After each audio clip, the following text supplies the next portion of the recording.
Boa noite, o Senado agora está no ar. O Congresso Nacional se reúne daqui a pouco para analisar 4 vetos da Presidente da República a projetos que senadores e deputados aprovaram. O mais polêmico é o que trata da criação de municípios. Vamos falar ao vivo com a repórter Glauciene Lara, que vai acompanhar a votação. Glauciene, por que o governo é contra esse projeto dos municípios? Boa noite, Dante. Boa noite a todos. O governo alega que a proposta aumenta o gasto público e pulveriza os recursos do Fundo de Participação dos Municípios. Mas o veto é polêmico e divide a base aliada e também a oposição. Alguns parlamentares alegam que há distritos no Brasil que estão a 800 quilômetros de distância da sede, principalmente nas regiões Norte e Nordeste. E por isso esses distritos devem ser emancipados para que a população tenha acesso aos serviços básicos. O governo negocia um projeto de criação de municípios e tenta chegar a um acordo entre os parlamentares. Eles vieram de vários estados para pressionar os parlamentares pela derrubada do veto. Liderado por movimentos sociais e dirigentes locais, pedem que o Congresso mantenha a lei que vai permitir a emancipação de distritos. Nós estamos com mais de 20 anos lutando para que nós criemos o município de Alto Brasília. Tem 15 mil habitantes, tem estrutura de cidade. Nós no Maranhão tem mais de 28 cidades no Maranhão, que é menor do que meu povoado.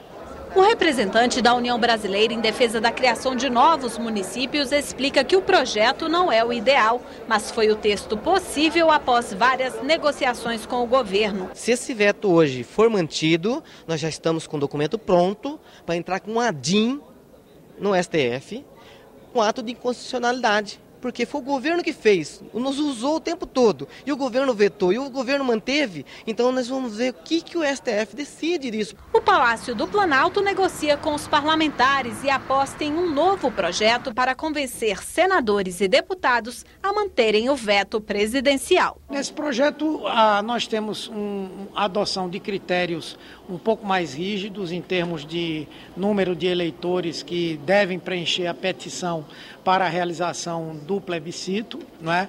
Embora que no caso do Norte isso se mantém, cresce um pouco para o Nordeste, cresce consideravelmente para o Sul e para o Sudeste, e com isso nós damos uma conotação mais regional a essa necessidade.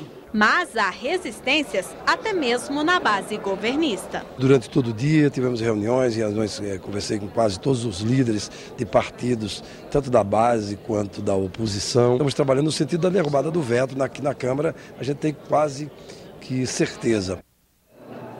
O texto do governo já está no Senado e, segundo o líder do governo no Congresso, o senador José Pimentel, ele vai ser apresentado pela senadora Gleice Hoffmann, ex-ministra da Casa Civil, e subscrito por mais 41 senadores. Para o líder do PMDB no Senado, o senador Eunício Oliveira, não é o texto ideal, mas já há um princípio de acordo, segundo ele, e ele acredita que o veto vai ser mantido na sessão de hoje, apesar de os partidos aliados terem liberado, os líderes dos partidos aliados terem liberado as bancadas para votação.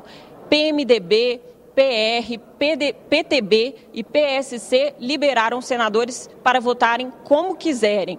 Se o veto for mantido no Senado, a Câmara não precisa votar, porque o projeto foi iniciado aqui no Senado. O Senado é a casa de origem. E na pauta da sessão do Congresso de hoje, há mais 3 vetos, o que define o repasse de recursos para as universidades comunitárias, o que regulamenta a travessia de pedestres próximo às escolas e o que define a atividade de motorista de veículos de emergência, como as ambulâncias. Dante. Obrigado, Glauciene. Proibição de bloqueio na identificação de chamadas telefônicas e uso de recursos do Fundo Nacional do Meio Ambiente para recuperar áreas degradadas. Projetos aprovados pela Comissão de Meio Ambiente e Defesa do Consumidor nesta terça-feira. No início da reunião, a discussão do requerimento de convite ao delegado Romeu Tuma Júnior, ex-secretário nacional de Justiça, para esclarecer as denúncias de escuta ilegal de ligações telefônicas de ministros do Supremo Tribunal Federal, dominou os debates. carece de credibilidade suficiente para sentar à mesa de uma comissão aqui do Senado Federal para fazer discussão política. Desqualificar o denunciante me parece ser perder tempo, já que ele foi qualificado pelos últimos 2 presidentes da República. O requerimento foi rejeitado. Já o convite para que o ministro da Saúde, Adhemar Quioro dos Reis, esclareça suas ligações com uma empresa de consultoria que presta serviço a prefeituras do estado de São Paulo foi aprovado. A audiência, ainda sem data marcada, será conjunta com as comissões de Assuntos Sociais e de Assuntos Econômicos. Foi aprovado também projeto que proíbe o bloqueio na identificação de chamadas de telefonia fixa e móvel. O principal objetivo é garantir a segurança dos usuários, facilitando a investigação de crimes realizados por esse meio. Os senadores aprovaram ainda um projeto que permite a utilização de recursos do Fundo Nacional do Meio Ambiente para a recuperação de áreas degradadas.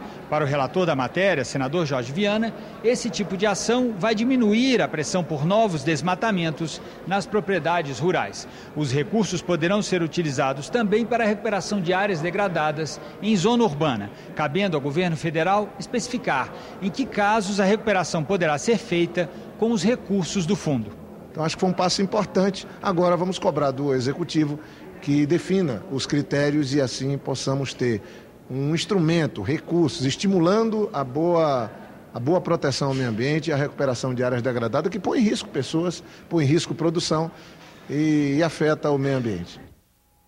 A Comissão de Assuntos Econômicos aprovou hoje 2 pedidos de empréstimo ao Banco Interamericano de Desenvolvimento, o BID.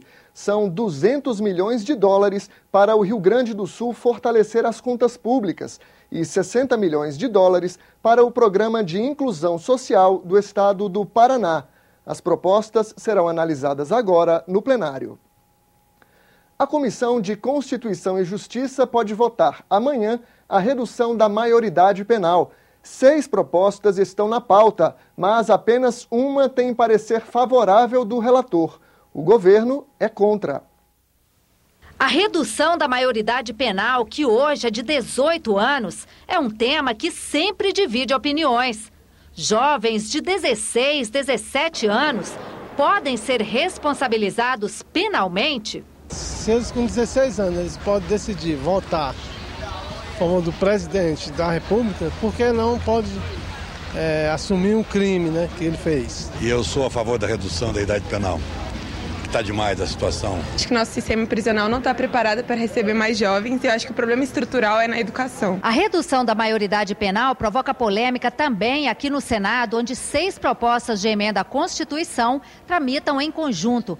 O relator, senador Ricardo Ferraço, acatou a PEC apresentada pelo senador Aloysio Nunes, que reduz a maioridade para 16 anos apenas em casos específicos, como, por exemplo, crimes hediondos. E mesmo assim, após o pedido feito por um promotor, aceito por um juiz da Vara da Infância e Adolescência. De acordo com a PEC, o jovem infrator terá que passar também por exames para atestar se ele tem compreensão ou não da gravidade do crime praticado.